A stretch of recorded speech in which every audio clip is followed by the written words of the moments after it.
The muscular man before him represents the pinnacle of martial arts. The pressure created with a snap of his fingers can be used as a weapon. In the face of the powerful spirit orb, with just a roar, he can disperse it. He was once a human, but because he failed to protect everything he cherished, he turned to the path of evil. He became an immortal monster, and now, he stands as the greatest obstacle in the protagonist Yusuke's path to becoming a god. Yusuke is a high school student with formidable strength and a domineering appearance. He has become the bully of the school. However, Yusuke actually looks down on fighting. He often helps classmates who are bullied. One day, Yusuke sees in the hallway a classmate being extorted. He steps up and knocks the bully down, but this scene is just then discovered by a teacher rushing over. The teacher thinks he is bullying the classmate, and the bullied classmate, due to the bully's threats, doesn't come forward to vouch for Yusuke. Yusuke offers no defense and leaves the school. On the way, Yusuke runs into Kuwabara, who wants to challenge him.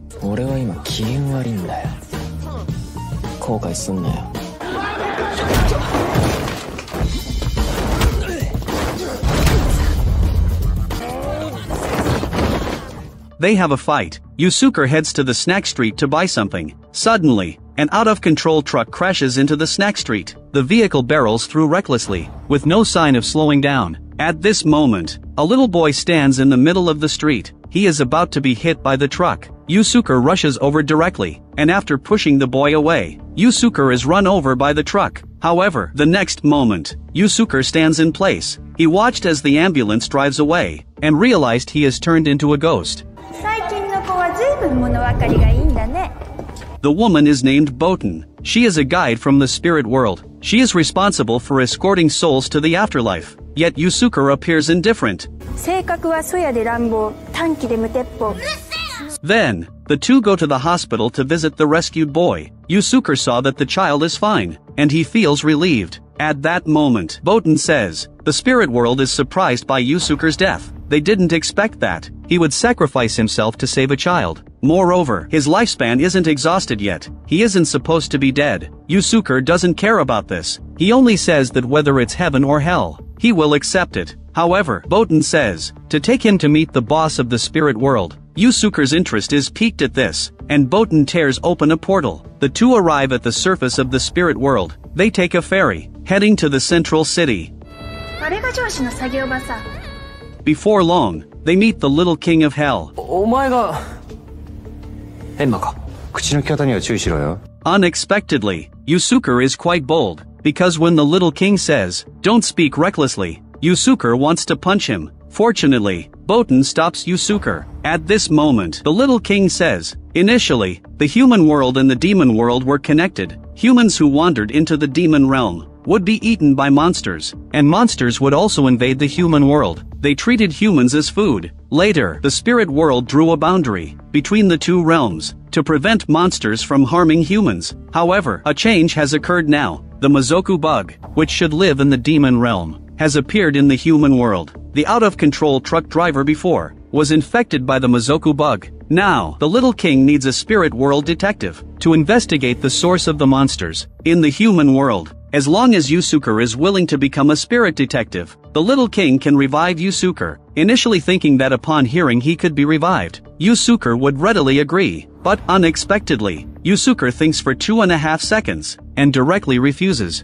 Yusuke feels that his death might be for the best for everyone, and he would rather be a ghost than be at someone else's beck and call. He then leaves without looking back. Boten knows why Yusuke has this kind of thinking, so she takes Yusuke to the funeral, and this method proves to be effective. Yusuke sees his heartbroken mother and his girlfriend, who is weeping. He feels a deep pain in his heart, and Kuwabara also arrives at the scene. With tears in his eyes, he cries out, "Let him come back for one more fight." After seeing all of this, he indeed starts to think about resurrection. By nightfall, Boten returns to report to the little king. At this moment, the small-time thug who bullied classmates before has pinned another classmate to the ground, threatening to burn him alive. Unexpectedly, the classmates' despairing emotions attract a Mizoku bug.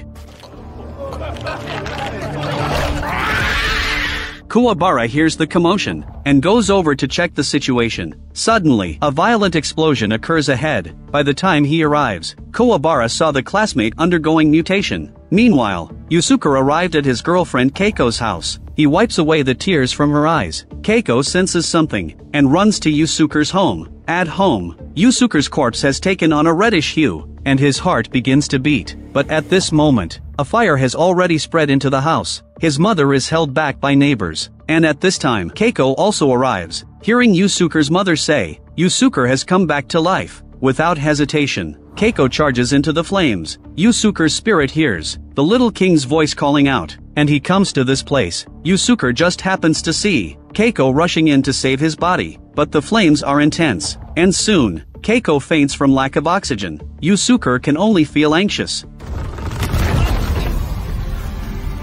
Seeing this scene before him, the little king and Botan are also shocked. They have never seen such strong spiritual energy. It seems they did not choose the wrong person. Then Yusuke says, as long as you let me be revived to save Keiko, I'm willing to follow the little king's orders. Upon hearing his words, he immediately agrees, and sends his soul back to his body. At the last moment, Yusuke successfully saves his girlfriend. He then carries her out of the fire. His mother, seeing that Yusuke has truly come back to life, is also a bit shocked, but Yusuke doesn't have time to explain now. He needs to stop the possessed classmate. On the other side, Kuwabara is fighting against the mutated monster, but the monster has demonic power to assist it, and Kuwabara and the other ordinary humans are no match for it. They are all seriously injured, and just as Kuwabara is about to be killed, Yusuke arrives just in time. He kicks the monster away. Before Kuwabara can even process that Yusuke is alive, he faints. Yusuke then starts fighting the mutated monster, and at this moment, the classmate's mutation accelerates. The Mizoku bug is about to take over his brain. If the bug isn't expelled quickly, the classmate will turn into a monster. But no matter how Yusuke attacks, there are no signs of the bug coming out. At this point, the little king reminds him, the Mizoku bug can only be forced out with spiritual energy. However, Yusuke's use of spiritual energy is limited to emergency situations. He cannot skillfully control spiritual energy right now, and the classmate's hand has already mutated into a monster's blade. If he isn't careful, he could be seriously injured.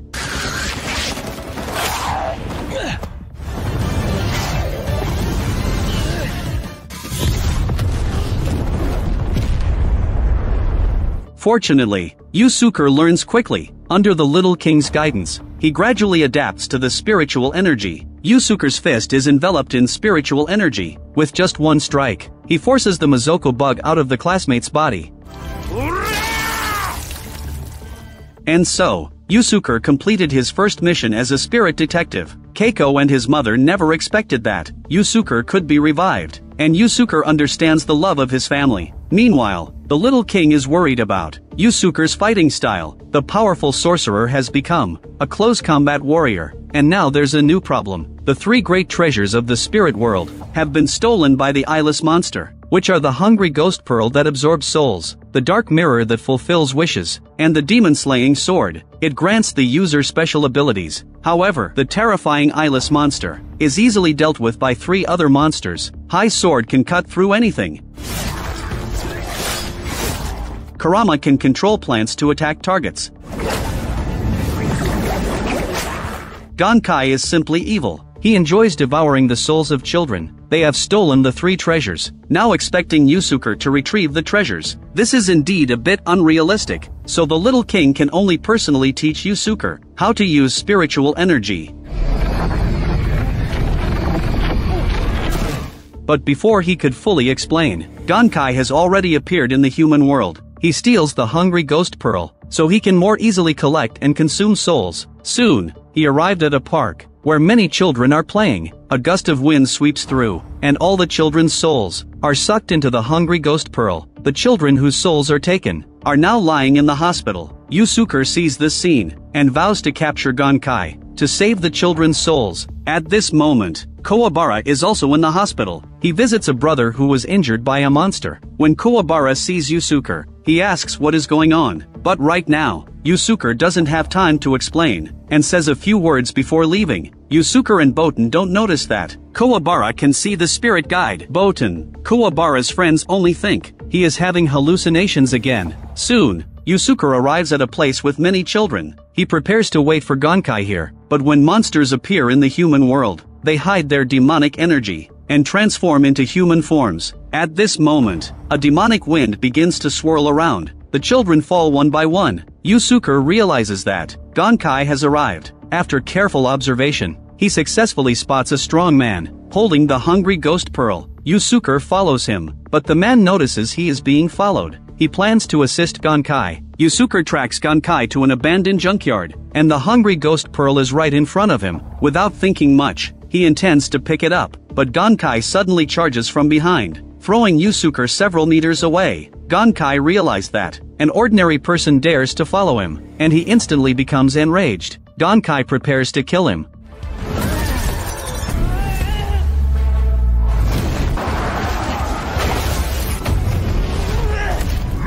Fortunately, Yusuke is agile, and the attack doesn't hit him. At this moment, Yusuke noticed there is another observer in the distance. It is Kurama, who stole the dark mirror. Just when he struggles against one, another appears. Yusuke suddenly felt irritable. Fortunately, the other party doesn't seem to intend to attack. After a while, faced with overwhelming strength, no matter how agile Yusuke is, it's useless. He is grabbed by Gonkai and slammed to the ground. Yusuke is about to be killed. Suddenly, a boy named Ian from the neighboring community appears.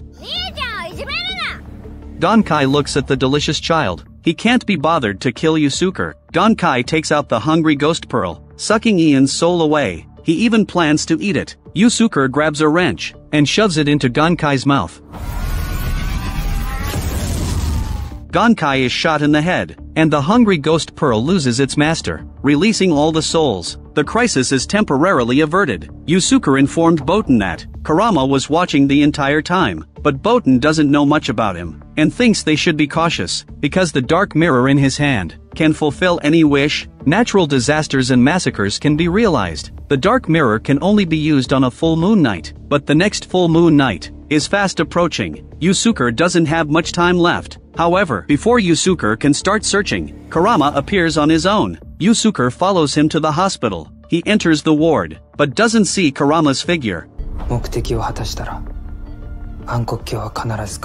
Then Kurama goes to care for his human mother. At this time, his mother is on the brink of death, and time is running out. Seeing this scene, Yusuke finds it hard to believe. He didn't expect that there could be good among monsters. Kurama explained that he was severely injured by a pursuer. Kurama possessed a human embryo, planning to wait until the woman raised him, and then he would leave. But unexpectedly, he gradually became influenced by maternal love. Kurama developed human emotions. When he learned that his mother was ill, Kurama couldn't express the pain in his heart, so he plans to find the dark mirror to save his mother's life. Kurama promised that he will return the treasure after using it. Watching this scene, Boten is deeply moved. She sincerely wishes that Kurama and his mother can find happiness.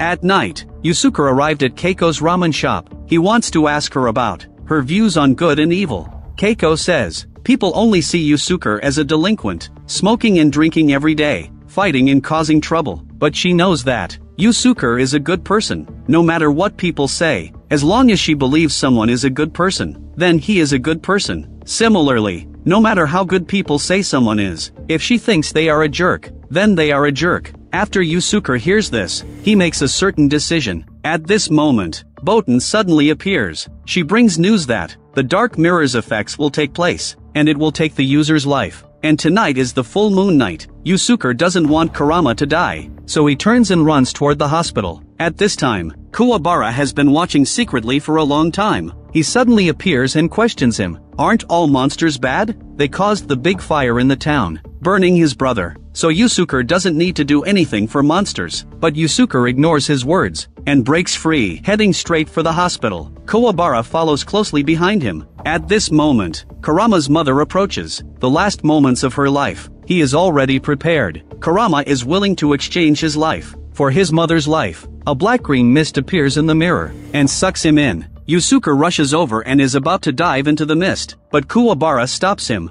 not wanting Yusuke to die again. Yusuke is touched for 2.5 seconds, and then he charges straight in. Kurama is somewhat surprised to see him enter, and Kurama stated that he really just wants to save his mother, but Yusuke responds that he has seen a mother crying for her child, and there is nothing more tragic in the world. If Kurama dies, his mother will never be happy. Then, Yusuke offers to let the dark mirror take half of his life. Unexpectedly, this actually works. Both have half of their lifespan taken, and they both survive. Moreover, Kurama's mother is healed as well. Kurama runs to his mother, vowing that he will never leave her again. Kurama also remembers Yusuke's kindness. Yusuke watches Kurama and his mother finally having a happy life. Yusuke pats Kuwabara as he leaves, and Kuwabara's thoughts begin to change. There are indeed good monsters. He apologizes to Yusuke. The two ultimately become brothers. Meanwhile, in the depths of the city, there is a beautiful monster locked in a cage. She is Yakaina, the daughter of the Ice Maiden from the Land of Ice. Yakaina inherited her mother's abilities, and her tears turn into precious ice tear stones. The gem merchant Suijin seeks to obtain the stones, and is willing to harm Yakaina, because a single ice tear stone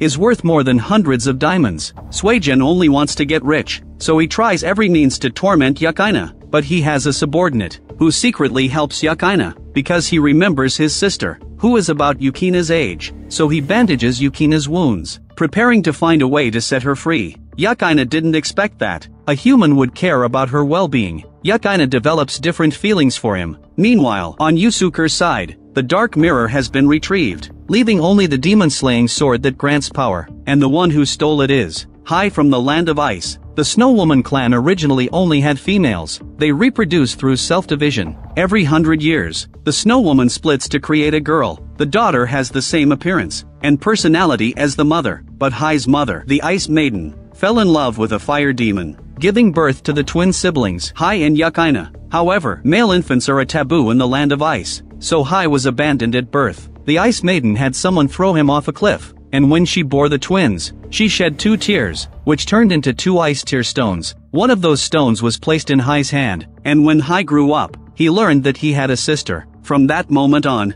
he became obsessed with finding his sister. Using the demon-slaying sword, he granted himself the ability to find all objects of the same origin with an evil eye. Then he took out the ice tear stone his mother had given him, and Hai tracked the aura of the ice tear stone. Hai possesses incredible speed, and he quickly found the target vehicle. The driver saw a shadow before him, and panicked, swerving the steering wheel. After opening the treasure chest, Hai sensed that this was the ice tear stone formed from his sister's tears. Then Suijin learned that the ice tear stone had been stolen. He realized that a monster was searching for Yakaina. For safety, he sought help from his associate Sokyo, requesting assistance. Sokyo took him and Yakaina to Shuyo Island, which is Sokyo's secret base. No one can invade this island, because Sokyo's subordinates are the Yoruyo brothers. He loves to gamble, often wagering his life as the stake, and he has an extremely strong will. Sokyo wants to open the gate to the demon world, to release the monsters, to cleanse the entire human world. This aligns with the Yoruyo brothers' thoughts, so they willingly become subordinates to a human. Shuyo Island has been transformed into a paradise by Sokyo. Many rich people come here to play. To reassure Suijin, he decides to show him his strength. In front of them, a monster appears in the arena. It is a product of genetic engineering, combining the strengths of monsters and beasts. Its speed and strength are top-notch, and its opponent is the peak martial artist, Yoruyo brother. He lets out 2 farts, and suddenly his muscles swell. He also claimed that he is only using 30% of his strength. The monster charges at him. Suijin completely relaxes. Then Sokyo prepares to lock Yakaina in a special cell. He lifts the tarp and finds that Yakaina is missing. Suijin is shocked. Meanwhile, Yakaina has already been rescued by his subordinates. He plans to take Yakaina to leave by helicopter. Just as they arrive at the helipad, a short figure gets off the plane. It is Yoruyo brother, who has the ability to transform and regenerate. He directly pierces through the body of a subordinate. The man points a gun at Yoruyo brother, but it doesn't cause any substantial harm. He is shot in the head with a finger. Yakaina cries dozens of ice tear stones, and Suijin's eyes gleam with gold. Sokyo is not surprised at all. Everything is part of his plan. Meanwhile, Hai arrived at Suigen's villa. He learned from the subordinates that Suigen and Yukaina have gone to Shuyo Island. Hai doesn't hesitate. He plans to go rescue his sister. But Yusuke, guided by the little king, catches up to Hai. In order to retrieve the demon-slaying sword, Yusuke directly attacks Hai, but Hai's speed is too fast. Yusuke doesn't even touch his hair. Just as he tries to gather a spirit pill to fight back, Yusuke was pressed against his neck by Hai with a scabbard. Then Hai stated that he looks down on fighting humans. Hai turns and leaves directly, leaving Yusuke awkwardly stunned in place. And this scene, Suigen sees it very clearly on the monitor. He asks Sokyo if he can deal with these two troubles. Sokyo doesn't respond, but instead introduces him to his 4 monster subordinates. They are Crow, who can control air bombs, Wu Wei, who possesses absolute strength, and the Yuruyo brothers. This lineup has caused great trouble for Yusuke, but right now, Yusuke can't even touch Hai's shadow. To become stronger, the little king sends him to the mountain to learn from Master Genkai. Kuwabara overhears their conversation with Boten. Kuwabara strongly insisted that he wants to go train as well. Soon, they arrive at the mountain. An elderly woman comes to greet them. Yusuke stands still, while Kuwabara is polite, calling her master. Kuwabara expresses that he wants to become stronger, to defeat the opponent beside him. Yusuke immediately retorts after hearing this. He never considered him an opponent. The two start bickering. As they follow Genkai into the temple, what awaits them will be days of grueling training. At first, Yusuke isn't focused. His control over spiritual power doesn't improve much. He even thinks that Genkai's teaching is pointless. Genkai tells Yusuke to attack her. The peak of human strength is great, but Yusuke can't touch Genkai's shadow. He is knocked down to the ground. However, what Genkai didn't expect was that a move she had only used once. Yusuke learned it after just one glance. But Yusuke aims for a higher goal. In the end, he is defeated by a pile of walnuts.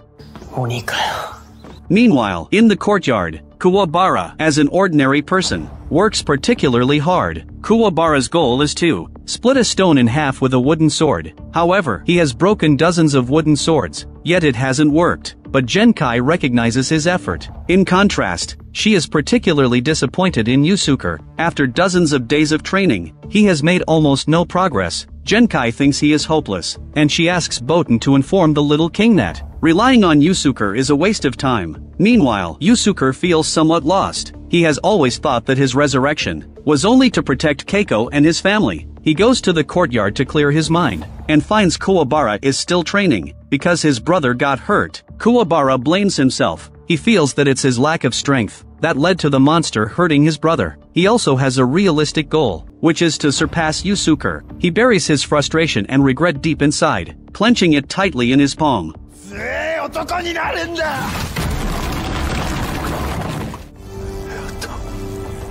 Yusuke watched as Kuwabara transformed his spiritual power into a sharp blade. Yusuke runs to the training room. The next day, Genkai wakes up and finds Yusuke standing atop a cone. Boten explained that he has been holding on since last night because he doesn't want to lose to Kuwabara. Genkai didn't expect that. In the end, Yusuke completed the training due to his competitive spirit. Then Genkai takes him to the courtyard to test the training results. She tells Yusuke to release all his spiritual power. This surge of energy is sensed by Yuruyo brother, as he is very familiar with this energy, because Genkai was once his lover. Now he known that Genkai has an heir. He feels it's time to meet his old friend. Meanwhile, Genkai senses that Yuruyo brother will come looking for him, so she hands the spirit orb to Yusuke. With the help of the spirit orb, he will have more abundant spiritual power and greater control. Then Genkai concludes Yusuke and Kuwabara's training. At this point, she has nothing more to teach them. From now on, they will have to rely on themselves. That night, Yuruyo brother arrives at the mountain. He looks at the aging Genkai and mocks her. This is the limit of humanity. A mere few decades of life. How can one talk about pursuing martial arts? Genkai retorts, power gained by selling one's soul. What significance does that have? And now, the spirit orb has already been passed to another, so Yuruyo brother decides to show her his power. In just a few exchanges, Genkai is killed by her opponent. Yuruyo brother stands frozen for a few seconds, before leaving as well. Meanwhile, Yusuke finishes his training, and prepares to go find Keiko for dinner. Just after finishing his meal, Yusuke turns around and discovers Keiko has been kidnapped by Hai. Yusuke becomes anxious immediately, and chases after them. Eventually, Yusuke finds Hai in an abandoned factory. He locates Hai. He asks where Keiko is, but when Yusuke sees that Hai doesn't respond, he charges forward with a punch. Hai watches as Yusuke becomes faster and stronger, and feels a bit amazed. The speed of his progress sparked Hai's interest in fighting. They become locked in combat, and Yusuke uses the Spirit Wave Punch. Hai didn't expect Yusuke to have such power, and during the ensuing battle, the two are evenly matched. Hai finally draws his sword, but Yusuke evades it. Seeing that Yusuke is going all out, Hai prepares to give it his all. At this moment, a thorny rose whip interrupts the fight. It is Kurama who has arrived, and he brings some news. The one who kidnapped Keiko is not Hai, but the shape-shifting Yuruyo brother. Hai doesn't want to say much either, and turns to leave. At this moment, Kurama asks where Yakaina is. Yakaina and Keiko are currently being held on Shuyo Island, and Kurama, having been saved by Yusuke, he owes Yusuke half his life, and now it's time to repay that debt. The three have a common goal, and they decide to go to Shuyo Island to rescue people. And as Yusuke's rival, Kuwabara also joins the team. Thus, the red, green, blue, and black quartet arrives at the dock, but unexpectedly, Sokio has long since sent people to wait here. He wants to take the four onto the island, and then hold a lavish gambling match. As long as they can defeat the monsters under Sokio's command, they will be allowed to leave. And Kurama known that they have become objects of betting for the wealthy, but they have no way back. They will spare no effort to rescue Keiko and Yakaina. Sokio is a natural gambler, yet he has never lost. Jeweler Suigen is invited to participate, but he doesn't believe that Sokio has never lost. At this moment, Sokio pulls out a revolver, loading it with 5 bullets. He spins the cylinder and closes it. Then Sokio aims it at his head and pulls the trigger. He fires a shot, but it turns out to be an empty chamber. His abilities are nearing that of a conceptual god. At this time, the 4-member group arrives on the island. Hai decides to act alone, and he disappears into the woods. The remaining 3 have just entered the building, when they encounter their first enemy. It is Crow, who can control air bombs. Appearing behind Kurama, he reaches out to stroke Kurama's hair. He also mocks Kurama for not taking care of his hair often, saying that it is dry and split. Yusuke and Kuwabara want to support Kurama, but they are stopped by Kurama. He stated that he can handle it himself. In the first match, the betting combinations have been set. The two no longer hesitate and continue forward. Crow launches a verbal attack first, mocking that monsters can also be friends with humans. A great battle is inevitable. Kurama attacks the enemy using plants, and if in his fox form, he can summon demon world plants. The thorny rose whip in his hand is also a deadly weapon. Soon, Crow is struck down and unable to resist, yet the opponent hasn't shown their full abilities. Crow throws air bombs from his hands, instantly widening the distance between them. Kurama does not use his fox form, and after Crow uses the air bombs, he gradually falls behind. Then, Crow fills the air with air bombs. Kurama takes out a rose, and throws it into the air. The petals explode the air bombs. Then, he moves quickly, throwing a second rose toward Crow, but it is caught by Crow's hand. Then Crow wildly tosses bombs to drive Kurama back. As the smoke clears, Crow does not find Kurama's figure. In the fiery scene,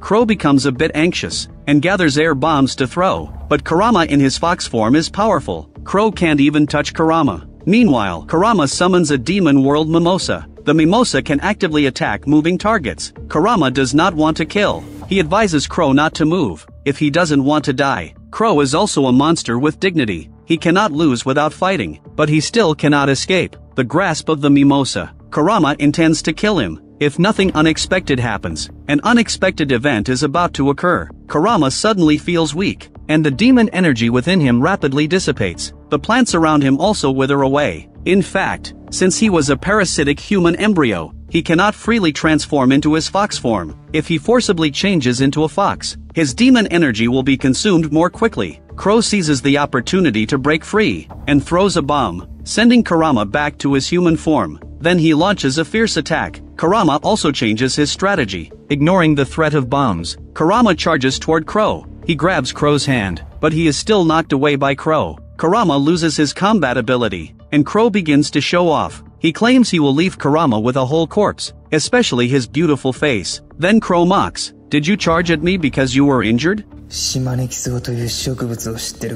Kurama explained that the rose that pierced Crow's palm carried the seeds of the island rootgrass. It is a type of parasitic plant that, once rooted in a host, can grow rapidly upon receiving a triggering command, so Kurama was able to hold on to him. Now that the spell has been cast, the island rootgrass began to take root and sprout in the crow's body. Meanwhile, Hai encounters Wu Wei. The opponent is clad in heavy armor, holding a massive axe. A fierce battle is imminent. Although the sword in Hai's hand is a treasure, it cannot be broken. He is still knocked away by the impact. He plans to leverage his speed advantage for a series of rapid slashes, leaving only a dent in the armor. However, Hai is scratched on the face by the giant axe, which angers him. Hai launches a fierce counterattack,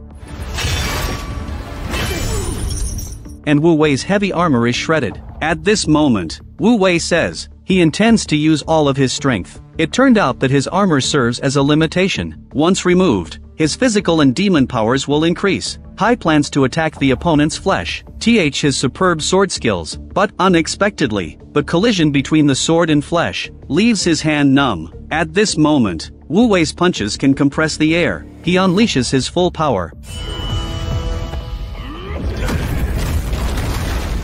thinking the battle is over, but Hai stands up from the rubble, and he tears off the bandage from his right hand. Hai uses his ultimate move, the Evil King Flame Kill, Black Dragon Wave.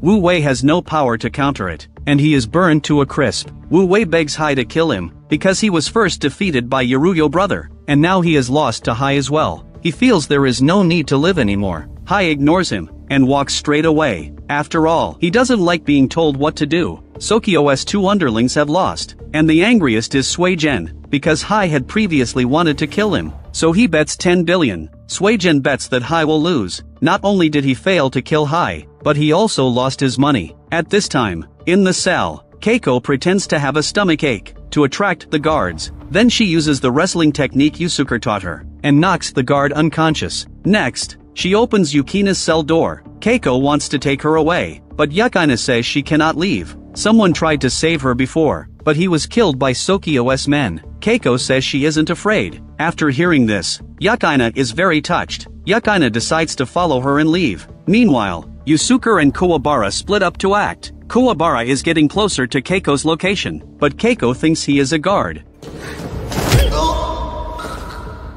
and throws a powerful punch. Kuwabara turns around and sees Yukina behind Keiko. He even thought about what to name the child. Kuwabara stands up excitedly and takes Yukina's hand. Kuwabara stated that he came specifically to rescue her. Then Kuwabara takes the two of them and escapes, but unexpectedly, they end up in a dead end. They open a door and release a monster. The three of them take off running. As Yukina runs, she accidentally falls to the ground, but unexpectedly,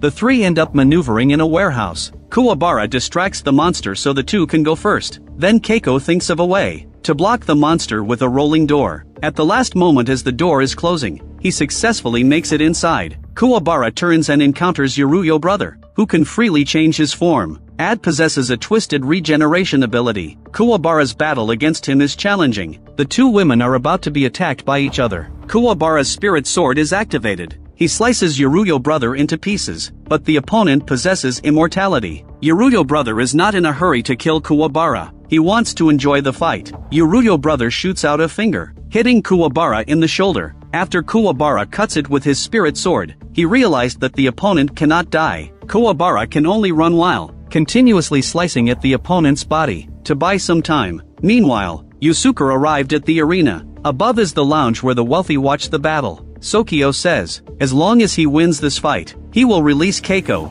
Yusuke's opponent is Yaruyo brother. who is a solitary warrior pursuing martial arts. He sold his soul to enhance his skills, and became a monster. In fact, he wants to protect everything he holds dear. Decades ago, at the Dark Martial Arts Tournament, Yuruyo brother witnessed his disciple being killed by a monster. The death of his disciple was attributed to his lack of strength, so from that time on, his focus has been solely on training. Facing Yuruyo brother using 30% of his strength, Yusuke has no ability to resist at all. He can only keep dodging. Yusuke tries to attack with a spirit shot, but the skill takes too long to prepare. He is continuously interrupted. During the fight, the latter flips up sharp metal pieces. Yusuke seizes the moment. He tries to slam his opponent into it, but unexpectedly, Yuruyo brother can sense the danger around him. At the last moment before being pierced, he halts his movement. Yusuke is knocked away, and Yuruyo brother throws the ladder, trying to smash Yusuke with it. In a critical moment, Hai splits the ladder in half. Kurama throws the ladder back, but Yuruyo brother dodges it. The three brothers gather to confront the enemy together. At this moment, new troubles arise. Sokio has enough energy to open a demon world wormhole. Though it is only the size of a fist, countless demon bugs rush into the human world. This is also a troublesome matter, and the size of the wormhole is expanding. Little King Yen sees this scene, and he uses an energy barrier to cover the large hole to the demon world. But this cannot hold for long,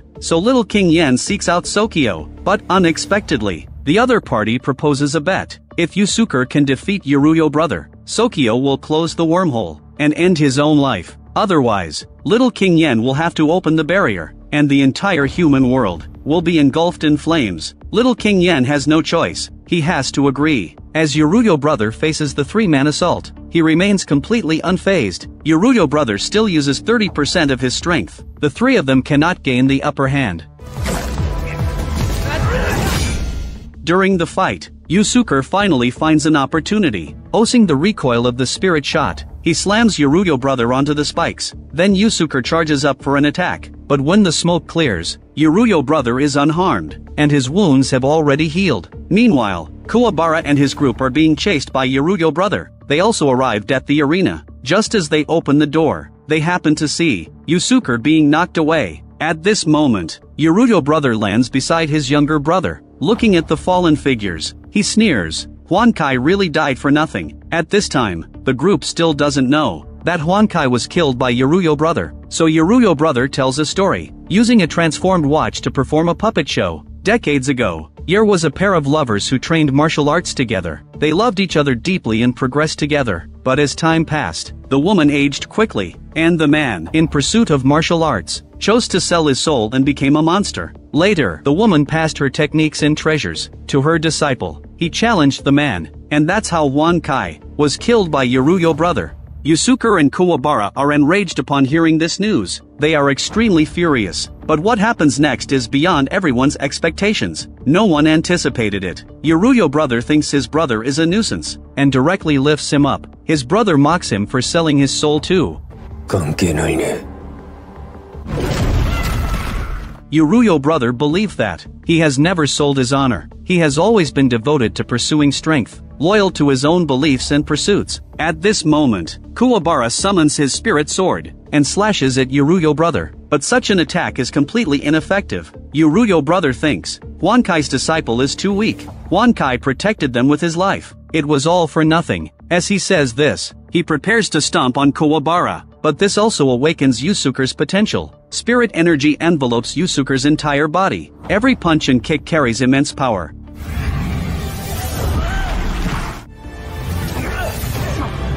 Yuruyo brother's sunglasses are knocked off, and he is ultimately punched into the ground by Yusuke. But Yuruyo brother did not use his full strength. Suddenly, cracks form in the ground, and the pit in the center rises and explodes. As the ashes settle, a muscular monster appears. This is Yuruyo brother in his full power state. He retracts his earlier statement. Now Yuruyo brother acknowledges that Yusuke is his rival. He pinches his fingers and flicks them, using the compressed air at his fingertips as a weapon. Yusuke quickly dodges. He attempts to use the spirit wave fist, but the air flicked by Yuruyo brother can knock him away. Yusuke tries to use a spirit shot again, but is shaken off by Yuruyo brother's low growl. Facing Yuruyo brother in his full power state, Yusuke has no ability to fight back. However, Yuruyo brother was once human, and he known that Yusuke still has untapped potential to fight against Yusuke at his peak. Yuruyo brother decided to awaken Yusuke's potential. Yuruyo brother is willing to sacrifice his honor as he aims at the passage above the two girls. Yusuke saw that the two are in danger, and his anger is ignited. But anger alone is not enough. He needs to understand the feeling of losing someone important. This time, Yuruyo brother aims at Keiko. At the last moment of firing the air projectile, Hai lunges forward. Kuwabara and Kurama also rush forward, trying to stop him, but their efforts are in vain. They cannot halt Yuruyo brother's advance. At this moment, Kuwabara stands in front of the two women. Yuruyo brother changes his mind. Brothers are also important, so he punches through Kuwabara's chest. A brother's death cannot be undone. At this moment, Yusuke finally awakens. He cannot forgive himself. His grief and anger transform into spirit energy. Yuruyo brother stated that Yusuke will be like him, selling his soul for power. But Yusuke wants to protect those around him, and he prepares to strike with all his strength. Yuruyo brother also wants to challenge his own limits, to directly face Yusuke's attack.